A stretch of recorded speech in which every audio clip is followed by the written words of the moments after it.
ذکر کبھی نہ چھوڑیں۔ ہاں اگر آپ نے اللہ کا ذکر چھوڑ دیا تو پھر اللہ بھی آپ کا ذکر کرنا چھوڑ دے گا، اللہ بھی آپ کو یاد نہیں رکھے گا، کیونکہ اس کا وعدہ ہے فَاذْكُرُونِی اذْکُرْکُم، تم مجھے یاد کرو میں تمہیں یاد کروں گا۔ تو اللہ ان کو ہی یاد کرے گا جو اللہ کو یاد کرتے ہیں، اللہ ان کا ذکر کرے گا جو اللہ کا ذکر کرتے ہیں، اللہ انہیں اپنی رحمت کے حصار میں رکھے گا جو اللہ کی رحمت کے حصار میں رہنا چاہتے ہیں۔ تو اللہ کی رحمت کے حصار میں وہی رہے گا جو اپنے مولا کا ذکر کرتا ہے، جو اپنے رب کو یاد کرتا ہے، جو نماز پڑھتا ہے، جو عاجزی اختیار کرتا ہے، جو قرآن کی تلاوت کرتا ہے، جو اس کے رسول پر درود و سلام بھیجتا ہے، جو اللہ کی یاد میں مگن رہتا ہے، تو اللہ بھی یقیناً اس کو یاد رکھے گا۔ تو آپ نے 4 باتیں یہ ضرور یاد رکھنی۔ پہلی بات یہ ہے کہ اللہ کا ذکر نہ چھوڑے، اور دوسری بات یہ ہے کہ شکر کرنا نہ چھوڑے۔ اگر آپ نے شکر کرنا چھوڑ دیا تو پھر آپ اللہ کی نعمتوں سے محروم ہو جائیں گے۔ کیوں؟ اللہ کا وعدہ ہے، فرمایا وَلَئِن شَكَرْتُمْ لَأَزِيدَنَّكُمْ، اگر تم میرا شکر کرو گے تو میں تمہیں اور زیادہ دوں گا۔ تو جو شخص اللہ کا ذکر کرنا چھوڑ دے گا تو اس کے مال میں، کاروبار میں برکت نہیں رہے گی۔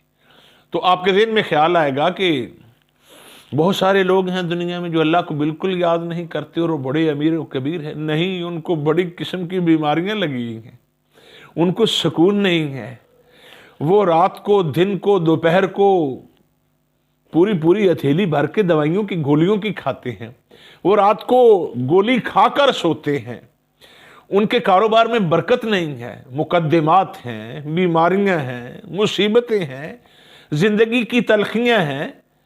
جو اللہ کا ذکر نہیں کرتا اللہ اس کے کاروبار سے برکت لے لیتا ہے، اللہ اس کی زندگی سے برکت اٹھا لیتا ہے۔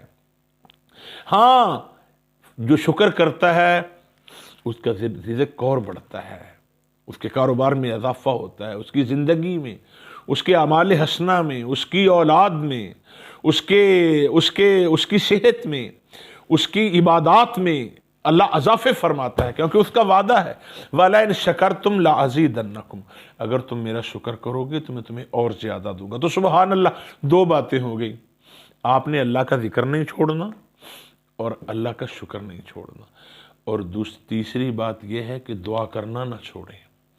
اگر آپ نے دعا کرنا چھوڑ دیا، مانگنا چھوڑ دیا، تو آپ قبولیت سے محروم ہو جائیں گے، آپ اللہ کے مقبول بندے نہیں رہیں گے، آپ کی دعاؤں کو شرف قبولیت نہیں دیا جائے گا۔ آپ تو دعا نہیں کرتے۔ رسول اللہ صلی اللہ علیہ وسلم نے فرمایا دعا کیا کرو، اگر تم اپنے رب سے نہ مانگو، دعا نہ کرو تو اللہ کریم ناراض ہوتے ہیں۔ اللہ پھر کوئی ایسی مخلوق پیدا فرما دے گا جو اللہ سے مانگے اور اللہ اس کو عطا کرے۔ تم بھی اپنے رب سے مانگو، ہم نے بھلا اور کس سے مانگنا ہے؟ اپنے رب سے ہی مانگنا ہے۔ تو خبردار دعا کرنا نہیں چھوڑنا۔ فرمایا ادعونی استجب لکم، تم مجھے پکارو، مانگو مجھ سے، دعا کرو مجھ سے، میں تمہاری دعاؤں کو قبول کروں گا، تمہاری دعا کو شرف قبولیت کے شرف سے مشرف فرما دوں گا، قبولیت کے شرف سے تمہاری دعاؤں کو مشرف کروں گا۔ اور چوتھی بات اور آخری بات، آپ نے توبہ کرتے رہنا ہے، استغفار کثرت سے کرنی ہے۔ رب ذوالجلال کی عزت کی قسم، استغفار کرنے والوں کو، اللہ کے حضور توبہ کرنے والوں کو، معافی مانگنے والوں کو اللہ بڑا عطا کرتا ہے، اللہ بڑا عطا کرتا ہے، اللہ بڑا عطا کرتا ہے۔ بس اتنا ہی کہنا ہے استغفر اللہ ربی من کل ذنب واتوب علیہ۔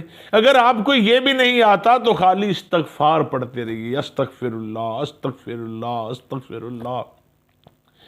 آپ کو اگر لمبا یاد دعا ہے تو پھر سید الاستغفار پڑھیے، اللہم انت ربی لا الہ الا انت خلقتنی وانا عبدک وانا علی عہدک ووعدک ما استطعت، مکمل پوری کی پوری یہ سید الاستغفار ہے۔ نبی پاک صلی اللہ علیہ وسلم نے فرمایا اگر کوئی رات کو پڑھ لے تو رات پڑھنے کے بعد اگر کوئی انتقال کر جائے تو وہ شہیدوں میں لکھا جائے گا، اگر کوئی صبح کو پڑھ لے اور دن کے کسی حصے میں انتقال کر جائے تو وہ شہیدوں میں لکھا جائے گا۔ تو استغفار کثرت سے کیجئے، بڑے فوائد ہیں، بڑی برکتیں ہیں۔ اللہ کریم فرما رہا ہے وما کان اللہ معذبہم وہم یستغفرون، اور اللہ ان کو عذاب بھلا کیوں کر دے جبکہ ان کے اندر پیارے رسول تمہارے کچھ ایسے غلام ہیں جو کثرت سے استغفار کرتے ہیں اور ان کی توبہ کے سبب، ان کی استغفار کے سبب اللہ اسلام کے دشمنوں کو جو ہے وہ بھی عذاب نہیں دیتا۔ تو رسول کونین صلی اللہ علیہ وسلم کے غلاموں، اللہ کا ذکر کثرت سے کرنا ہے، شکر کرنا ہے، دعا کرتے رہنا ہے اور کثرت سے استغفار کرنا ہے۔